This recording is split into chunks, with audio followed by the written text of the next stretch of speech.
Bagi Malaysia, kalau anda lihat tadi antara paparan barang kemas yang juga menjadi tumpuan pada waktu ini, tapi jangan pula lagunya pasal cinta. Jangan pula cinta dengan emas semata-mata. Tapi boleh tapi dijadikan sebagai pelaburan itu boleh. Tapi Vin, sebenarnya kalau bercakap tentang emas ni, biasanya dia akan jadi satu topik yang berkaitan dengan pemberian gift ataupun pemberian kepada si isteri, kepada si tunang ataupun bakal girlfriend. Bakal girlfriend pun bagi emas juga. Girlfriend ex-girlfriend dah sekarang. Tapi apa pun, topik dia hari ni lebih kepada pelaburan. Kita ada 20 minit nak bercakap pasal pelaburan emas ni. Jadi tunggu kat depan TV tu, dengar macam mana kita nak menjana duit dengan pelaburan emas ni. Kerana sekarang ini kalau anda lihat pasaran ataupun harga terkini emas juga agak tinggi dan merupakan waktu yang sesuai untuk anda melakukan pelaburan emas itu sendiri. Jadi lebih lanjut, bagaimana fenomena emas situasinya di Malaysia pada waktu ini. Bersama dengan kita iaitu Encik Samsudin Kadir, Perunding Kewangan, dan juga Encik Syukur Hashim, pelabur emas, ya, bersama-sama kita untuk berbicara lebih lanjut bagaimana fenomena emas menjadi tumpuan rakyat Malaysia pada waktu ini. Apa khabar kedua-duanya? Sihat, alhamdulillah. Kalau kita sebut emas lah, mungkin kalau sekarang ini harga emas terkini yang boleh kita kongsikan setakat inilah, mungkin berapa nilainya? Untuk harga yang untuk emas 999 adalah sekitar RM280 segram. Antara yang tertinggi kalau kita tengok pada tahun 2002 sekitar RM30 saja. Oh, jauh segram. Mana kalau RM30, kalau sekilo mungkin RM30,000 je. Sekarang ni sekilo RM275,000. Itu yang jadi salah satu, dan kita dapat lihat musim Covid ni yang boleh membantu kita ialah saham jatuh dan sebagainya. Dividen tak dapat lagi, ya. Jadi musim ni kita dapat melihat salah satu yang boleh membantu kita adalah emas. Itu yang jadi masa musim ni dua-dua naik. Emas perhiasan pun orang beli, emas jongkong pun orang beli. Yalah, kalau perempuan kan memang kalau suami tanya nak yang mana, dia memang nak yang perhiasan. Kalau yang jongkong mungkin suami ambil balik nanti. Pakai tak boleh dah pakai, ada bukti gambar dalam Facebook saya punya. Kalau perceraian kan, ada bukti saya pakai. Kalau jongkong tak boleh. Tak mana takkan isteri nak pakai jongkong pula. Jadi untuk dia dah cantik zaman sekarang. Zaman dulu tahun 2002, kalau emas ni emas piasan je. Lelaki pun beli emas, sama Tuan Syukur saya. Sama-sama mula beli emas, masa nak kahwin. Sebab yang kita tahu dah, emas ni kan lelaki tak boleh pakai. Cuma zaman ni bagus sangat sebab dia dah ada balance dah. Contoh mungkin sebagai permulaan saya nak suruh dua orang kita bagi ujian lah. Tak apa, dapat ada hadiah. Dapat emas ke kalau betul? Dapat hadiah senyuman emas daripada senyuman emas lah. Tuan Syari cuba teka yang ni. Yang 100 gram. Cuba teka ni. Teka berat ke apa tu? Berat dia. Berat. Tuan Edwin cuba teka yang 10 dinar. Ni. Siapa betul mungkin dapat senyuman emas. Berat ni 100 gram. Okey. Lepas tu 100 gram ni mungkin dalam 10,000 ataupun hingga 12,000. Ataupun lebih kurang 10 hingga 12,000 lah. Okey. Ini susah saya nak agak sebab dia ada masuk dalam casing. Dia boleh buka. Boleh buka buka. Sebab dia berat. Jadi aku nanti buka casing cuba. Jadi Din kena teka betul ni nak dapat emas ni. Senyuman emas. Keluarkan plastik dia. Dia rasa betul emas. Berat. Agak berapa gram? Tadi berapa 100 gram? Ini 100 gram. Cuba bezakan ni. Ni lagi berat. Okey, jadi yang tu 42.5 gram. Oh, ya, ada tulis. Tapi berapa nilai dia? Nilai dia. Kalau itu 10,000 dalam jangkaannya, ini mungkin lebih sebab ni macam emas yang berkualiti lagi mahal sikit. 12. Okey. Okey, sebenarnya kedua emas 99.9 yang tu memang tepat. Saya kena senyum emas tu. Saya rasa mungkin Tuan Syukur kot. Betul senyum emas. Okey. Ya, 12,000. Oh, betul. Yang tu pula 28,000. 28,000. Yang Syahrir pegang ni lagi mahal. Ini 28,000. 100 gram. Yang ini. Tapi berat 100 gram betul? 100 gram. Yang tu 42.5. Ini 12. Jadi beza dia jauh. Beza dari segi harga tu. Tapi untuk lelaki bila pegang rasa ketagih tak? Rasa macam yang berlaku pada saya bila bermula dulu. Jadi saya risau. Jadi biar saya letak sini dulu, pulangkan dulu. Nanti saya ketagih pula nanti. Tersimpan pula. Tapi bagus juga ketagih ni sebab melabur emas sebenarnya. Okey, sebagai seorang pelabur. Syukur, untuk Tuan Syukur, mungkin boleh ceritakan sikit. Adakah masa ini paling tepat untuk kita melabur sebenarnya? Dan kalau tepat pun, tahun, berapakah pelaburan yang perlu kita buat untuk emas ni sebagai permulaan lah? Okey, macam yang Tuan Sudin Kadir tadi cerita, zaman dia dulu emas harga dia RM30. Sekarang dah RM280. Ya. Jadi kita dapat lihat daripada trend harga emas ni, dia memang trend dia menaik. Tambah pula sekarang dalam tempoh 2 tahun kebelakangan ini, harga emas dalam trend menaik yang sangat-sangat tinggi.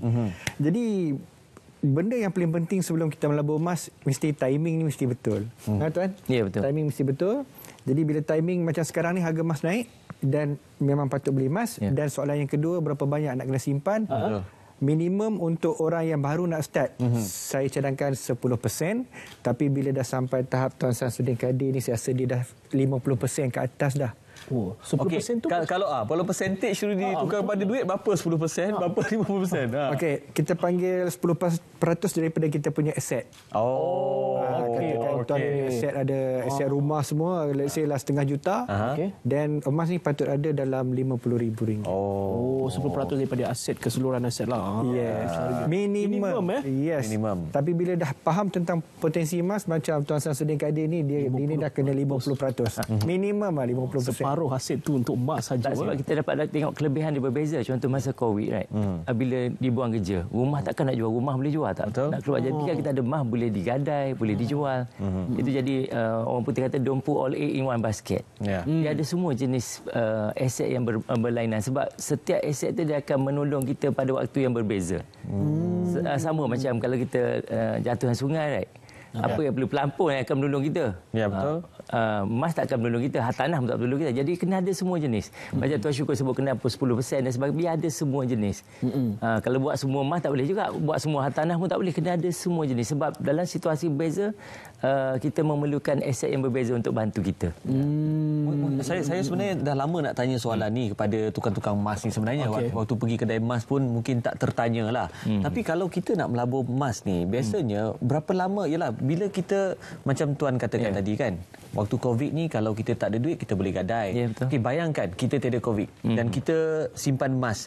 Agak-agaknya lah kalau nak melabur emas, berapa lama masa yang paling relevan untuk kita simpan? 10 tahun, 20 tahun? Of course kalau paling lama lagi bagus, tetapi paling relevan. Dia bagi saya, untuk melabur emas ni kita kena tahu dulu kalau kita simpan duit dalam duit. Ya, kalau kita simpan duit dalam duit, contoh dalam akaun bank, akaun saving biasa. Untuk makluman tuan-tuan, ada saving kita, kalau kita simpan 1,000, dia akan jadi, contoh senang, kita ambil 5,000 lah. Contoh 1960 kita simpan 5,000. Duit tu akan jadi, 5,000 tu akan jadi 10,000 selepas 90 tahun. Tapi kalau 5,000 pada tahun 1960, tuan-tuan beli yang ni 10 keping lah, contoh 5,000. Sebab masa tu RM5 je segram. 1960 5,000. Hari ni dia harga 275,000. Kalau dalam bank biasa, duit kita baru jadi 10,000. Tak sampai, sebab dia 90 tahun. Kita baru 60 tahun lebih merdeka. Jadi emas ni dia bukan, memang dia boleh jadi long term, boleh jadi short term. Siapa yang beli bulan 2 itu, 220,000 je. Sekarang 280. So boleh jual terus. Dia jadi emas, dia boleh jadi lama, dia boleh jadi pendek. Dia tak ada apa ni, kalau pelaburan, kalau yang dividen dia bersifat tahun. Emas dia tak ada, dia boleh jadi lama. Contoh tahun 2001 hingga 2011. Ya, dia naik 473%. 2001 hingga 2011. Tak ada apa-apa pelaburan. Tengok kalau kita letak dalam pelaburan yang 7%, 10 tahun baru jadi 100%. Dia dalam 10 tahun dia jadi 473%. Itu pernah berlaku dalam emas 2001 2011. Sekarang pun trend macam Tuan Syukur, memang trend menaik sangat. Menaiklah. Dan menariknya, pada awal Ogos itu harga emas dah mencecah 300 lebih. Sekarang ni turun 280. Inilah masa terbaik sangat bagi saya untuk beli. Cuma nak jangka turun lagi tu kuasa Tuhan lah. Jadi gini, turun lagi kita beli lagi. Cuma kalau ada emas ni memang duit tak habis. Tapi kalau tak ada emas, duit habis. Sebab duit poket mesti nak beli tu, nak beli ni. Tapi dah tukar dalam emas, mati kutu dah nak tukar. Sebab dia gold. Dan untuk long term kan. Baik-baik. Kalau kita sebut saja pelaburan emas ni, kalau saham ada ilmu dia tertentu. Tengok mungkin dalam aplikasi, tengok mana saham yang mencatat keuntungan dan sebagainya. Tapi kalau emas ni pula, ilmu yang paling penting yang perlu diketahui sebelum melabur tu apa dia? Okey. Untuk pelabur emas, nombor 1, dia kena tahu berapa harga emas semasa, harga emas dunia. Sebab harga emas dekat Malaysia ni dia tak ada official price.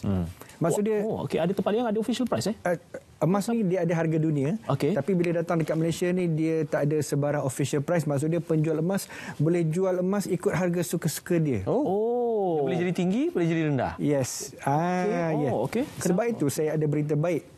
Sebab soalan tadi cerita bila masa nak beli emas, timing beli emas. Baik, kebetulan saya ada satu berita baik. Bulan ni bulan 9. Okey. Bulan 9 ni dia ada 2 tarikh yang sangat special. Nombor 1 9 hari bulan 9. Okey. 9.9. Okey. Yang kedua kita ada tarikh 9.16, 16 hari bulan 9. 16 September. 916 hari ni. 916 dengan 999. Jadi macam Sangat Tuan Sedekah dia cerita tadi, emas ni dia ada 2 kualiti, 916 dan 999.9, which is emas kegemaran rakyat Malaysia. So bulan ni bulan yang special. Dan untuk pengetahuan tuan-tuan, dekat Malaysia ni kita ada satu pertubuhan emas Malaysia. Kita panggil MGA. Jadi pertubuhan emas Malaysia ni dia bulan ini dia initiate satu event yang dipanggil Hari Kebudayaan Emas. Gold Cultural Day Tuan Samsudin.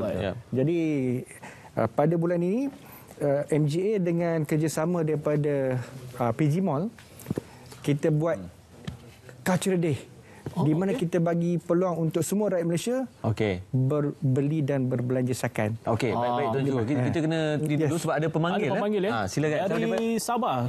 Encik Saiful berada di talian. Hello Encik Saiful. Hello, Assalamualaikum. Waalaikumsalam. Baik Encik Saiful, ada apa-apa pertanyaan berkenaan dengan pelaburan emas? Silakan. Okey, nama saya Saiful Adli. Saya daripada Sabah. Okey, saya ingin bertanya lah. Okey, saya mata fenomena emas ni, eloknya untuk melabur emas ni di dalam bank ataupun di mana-mana syarikat. Di dalam bank atau mana-mana syarikat. Okey. Sebab saya tengok peluang emas ni memang saya ikut, cuma menjadi pertanyaan yang bank ataupun mana-mana syarikat atau simpan sendiri. Itu. Okey, baik. Pertanyaan yang bagus juga tu daripada Encik Saiful. Dia apabila melabur ni dia mesti ada strategi. Jadi apabila untuk kita nak beli di suatu tempat tu kena study semua harga dia, keyakinan, ketulinan. Kalau macam saya ni sebagai peronik kewangan ni, saya ialah emas ni orang boleh letak benda tungsten dan sebagainya. Nak memilih syarikat tu pun sangat penting. Kena tengok ada credibility tak? Ada tak syarikat organisasi besar jual produk dia, rakan strategik dia siapa? Itu penting. Dan juga tengok spread dia. Kadang-kadang ada tempat murah kita beli. Tapi nak jual Allah tak boleh, tak ada orang nak beli. Then it's no point. Kita beli murah, right? Kita tengok compare dua harga murah. Tapi nak jual memang ada tempat yang contoh Dina, ada tempat murah sikit. Kita beli tapi nak jual tak boleh. So pelaburan apa, right? Dan spread dia. Ada tempat tak telus. Dia kata memang ni tak apa, nanti masa jual kita ambil mahal. Dia sebut mulut macam tu je. Dia tak ada harga. Ada tempat dia dah bagi tahu harga beli, harga jual. So clear cut. Macam kita kat di KLIA. Kan duit tukar duit US ke nak pergi Mekah. Dia ada harga. Dan clear cut. Yang ni ada sengatak. Jadi pelaburan memang semua tu kena ambil kira. Brand tu pun penting. Tapi macam Tuan Syukur sebut kat Malaysia ni tak ada harga fix. Jadi masing-masing main harga. Even termasuk emas perhiasan. Ada yang tulis harga kami tanpa upah saja. Tapi kita tengok memang murah tapi harga dia tak tinggi terus. Kadang-kadang lagi mahal daripada emas Jongkong. Itu yang dimainkan oleh di luar. Cuma kita sebagai ni kena study semua. Mungkin Tuan Syukur nak tambah insya-Allah. Satu saya nak tambah. Sebab pemanggil tu daripada Sabah. Jadi saya nak beritahu salah satu daripada syarat untuk beli emas mesti beli daripada reputable seller. Okey. Seller yang ada credibility. Jadi sebab itu dekat Malaysia ni kita ada Pertubuhan Emas Malaysia. Jadi dia punya ahli-ahli ni adalah institusi ataupun player-player emas yang established. Jadi sebab itu kita buat bulan ni kita buat Gold Cultural Day. Kita himpunkan player-player yang established, branded ni untuk buat promosi jual emas pada harga borong. Bila dan di mana? Harga borong tu. Harga borong. Ini berita baik betul ni. Berita baik. Yes, harga borong. Dan lepas tu saya kena bagi tahu minimum 100 kilo. 100 kilo emas untuk dijual pada harga kilang. Jadi inisiatif daripada Pertubuhan Emas Malaysia dibantu oleh PG Mall sebab online shopping. Dulu kita selalu buat dekat offline tapi sebab PKPP event online offline ni tak boleh buat. Jadi kita terpaksa buat inisiatif secara online, shopping secara online. Kalau tanya beli emas online orang takut dah. Betul. Betul tak betul kena tipu tak betul. Palsu lah. Punya hanya sadur saja kan. Betul. Sebab itu tahun ini specialnya kita organize under MGA, Golf Association, himpunkan player-player ini untuk jual emas dan orang kata apa? Tak perlu risau. Pemanggil tak perlu risau. Ini memang dijamin tulis. Kita ada seorang lagi pemanggil. Silakan. Dari Pahang bersama dengan kita di talian Tuan Haji di talian pada waktu Abdul Rahman. Silakan Tuan Haji. Silakan. Hello Tuan Haji. Hello. Hello. Okey, baik. Tuan Haji. Teruskan Tuan Haji. Soalannya silakan. Hello, Assalamualaikum. Waalaikumsalam. Saya daripada Serata Pahang ni. Baik. Silakan. Saya daripada Serata Pahang. Saya nak tanya bagi kami yang bermodal rendah ni, mana yang lebih banyak pelabur dalam emas 99 ataupun 99. Okey. Baik. Terima kasih Tuan Haji. Modal rendah. Mana yang lagi sesuai bagi mereka yang mempunyai modal yang rendah, betul. 916 atau 99? Dia sebenarnya sesuai kedua-duanya. Contoh tapi kalau untuk wanita, kalau contoh dia pun tak ada lagi nak pakai, kan wanita nak juga merasa, dia beli yang 916. Tapi kalau untuk lelaki ni memang tak boleh, dia boleh bermula dengan jongkong. Boleh dua-dua. Ataupun dia tak ada masalah nak bermula yang mana satu. Tapi cuma kalau lelaki mungkin setengah dia tak boleh pakai. Kalau untuk diri dia ambil jongkong. Kalau dia memang beli, dia nak melabur ni tolong pakai je tahu. Tapi aku punya tahu. Tu dia boleh beli emas perhiasan. Tetapi kalau nak yalah dia masing-masing ada kelebihan. Emas jongkong memang lebih pada pelaburan.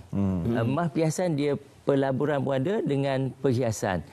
Cuma katanya kalau nak solid pelaburan memang jongkong lah.